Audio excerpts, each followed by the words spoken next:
Everything on this cruise has been going perfectly. The scenery, breathtaking.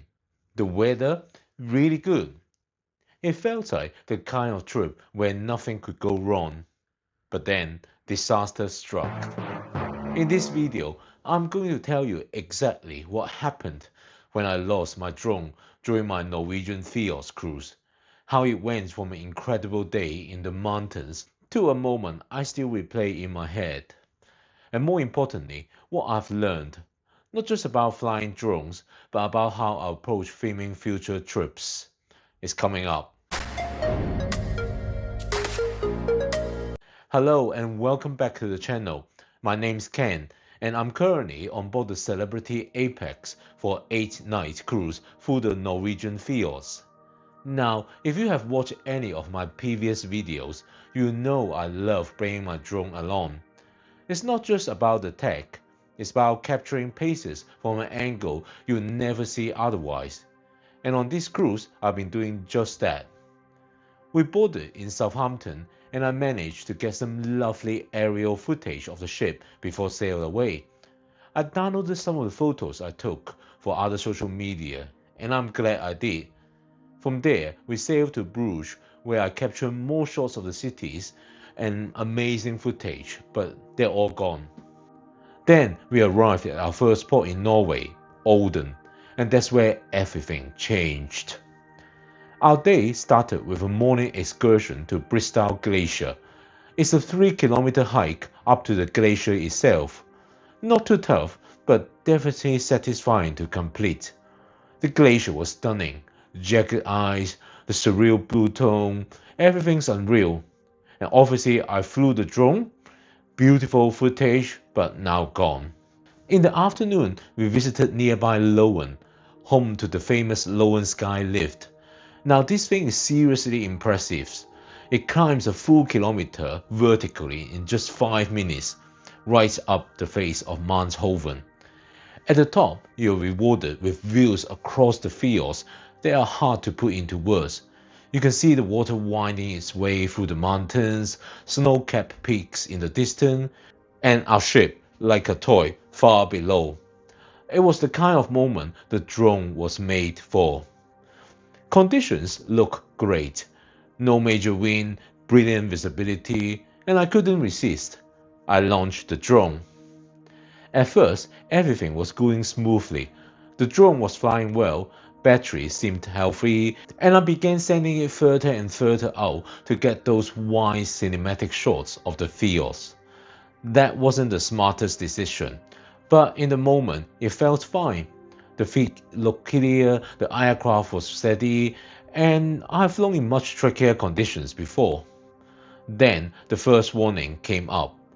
The drone said it needed to return to home, even though the battery still showed about 50%. I thought that was odd, but I accepted the prompt. Normally, it doesn't initiate that until the battery is about less than 30%, and that's when I started to worry. The drone was heading back, but at a crawling speed. It was only managing about 2 to 3 meters per second, far slower than the usual cruising speed of 10 meters per second. And that's when I realized there was a serious headwind, stronger than anything I could see from where I was standing. As it tried to return, the drone just kept recalculating the time it would take to get back and the flight time left. The return time kept going up, and the battery life kept ticking down. The margins got tighter and tighter. For a moment, it still looked like it might just make it back. Then the drone flashed a new warning that it might not get back in time. I was still doing everything I could, staying connected, hoping the headwind would ease up, and willing it to fight its way back. Then at 8% battery, it initiated a false landing. Now, here's the problem. Because I launched from the top of Manshoven, a kilometer above sea level, a false landing doesn't mean it gently touches down nearby. It means it starts dropping, potentially hundreds of meters, straight down into the forested valley below. And that's exactly what happened. The drone began descending, but it's still far over the trees. It didn't have the battery to reach the ground safely, and eventually the signal was lost, and I knew that was it. Gone. We took the skylift back down to Lowen, and I walked out towards the forested area beneath where I thought the drone went down. But as soon as I saw the place, I knew it was impossible. Well, we're back down to sea level now. Last I recall, the drone was up there somewhere when it lost power. It's impossible. I'm trying to look for it, but it's a whole forest. What am I supposed to do? There's no signal, no sound, no way of knowing where to even begin to search. And that's when the weight of it all started to hit. I hadn't just lost the drone, I've lost everything on that memory card as well. All the shots from Bruges, the glacier, that perfect day in Olden, moments that I've captured, I'll never even have a chance to back up. So here's what I've learned. Lesson number 1. The footage itself is really valuable. It's not enough to assume that everything will be fine. I should have downloaded the footage and back it up at the end of each day, or even after every flight. Because losing the drone is bad, but losing the footage, that hurts even more. Lesson number 2, I've lost the ability to fly for the rest of this cruise, and that's been hard. I had big plans for the remaining ports, but that's the price you pay for even just one wrong flight. Lesson number 3, always monitor the wind conditions. Just because when you take off it's smooth doesn't mean you will stay that way. Conditions can change quickly, especially at altitude. Lesson 4. If I had flown the drone back towards myself earlier, I might have noticed the wind resistance and reacted before it was far too late. The delay was costly. And finally, when flying from a high elevation or over water, you have to be more conservative. If a forced landing kicks in, it won't be a gentle landing nearby. It will be wherever the drone happens to be, and sometimes there's a forest, and sometimes it's the sea. So that's the story.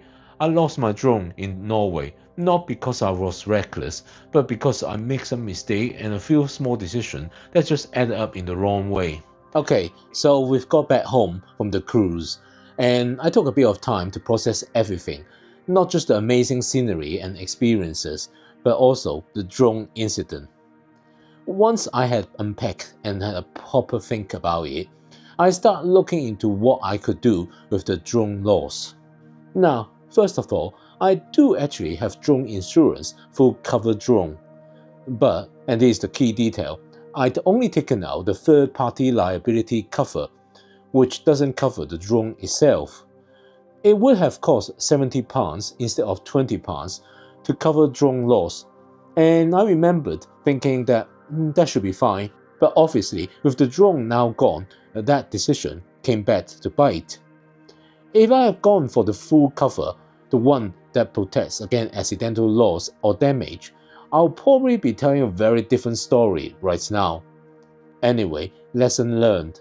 So, without the insurance cover, the first thing that I actually did after getting home was head to the DJI service portal and report the drone as a flyaway. The main reason for doing this wasn't necessary to get anything back. I already knew it was out of warranty, but it was to deactivate the drone remotely. I didn't want anyone stumbling across it and being able to use it, especially not for anything shady. The next day, I received an email from DJI. They confirmed what I already suspected. My drone was outside the warranty period, so they wouldn't be able to offer a free data analysis or replacement. If it had been under warranty, they could have reviewed the flight logs, and then if the flyaway had been caused by a technical fault, there might have been a chance of a free replacement, but in my case, no. Still, they did offer me something. DJI offered a 15% discount on a replacement unit, and with a new full 2-year warranty. I weighed up the options, and after doing a bit of comparison, I decided to go for it. They quoted me £444 for the replacement, which seemed fair given the circumstances. I paid online, And honestly, I was blown away by how quickly they sorted it. Less than 24 hours later, a delivery arrived at my door.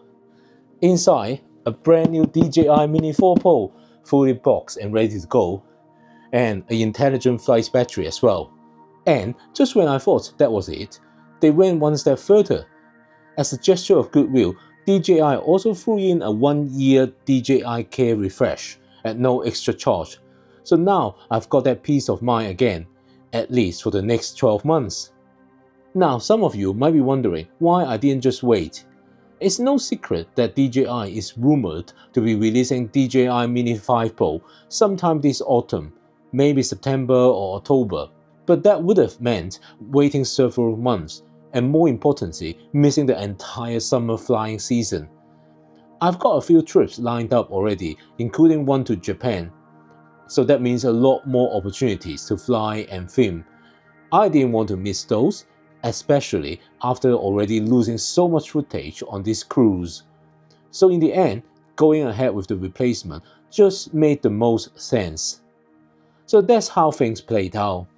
From watching my drone disappear somewhere into a Norwegian forest to being back home with a brand new one just a few days later. Have you ever lost a drone or had a close call? Let me know in the comments. I'd really like to hear your story and whether you were able to recover it or replace it. And if you found this video helpful or just want to follow along for more travel and drone adventures, I'd love it if you subscribe to the channel. Plenty more stories to come, and hopefully next time with a lot less drama involved. Well, thanks for watching this video. I'll see you in the next one. Ciao for now.